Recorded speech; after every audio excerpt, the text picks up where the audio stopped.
போற்றி போற்றி. என் செல்ல பிள்ளையே, இது முருகன் மீது ஆணை. இதை கேட்டு முடித்த 10 நிமிடத்தில் திடீரென மாற்றம் நிகழும். காரணத்தோடு மட்டுமே உன் கண்ணில் பட்டுள்ளேன். நான் சொல்வதை கேட்டுவிடு என் செல்லமே. இதோ இந்த முருகப்பெருமான் உன் வீடு நோக்கி வந்து கொண்டிருக்கிறேன். என்னை வரவேற்க தயாராக இரு.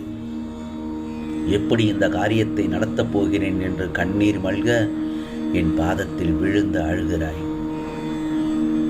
காத்திரு, பொறுமை காத்திரு. இதோ வந்துவிட்டேன் என் செல்லமே. நான் இருக்கும்போது நீ ஏன் கண் கலங்குகிறாய்? உன் காரியத்தை நல்லபடியாக முடித்து தரப்போகிறேன்.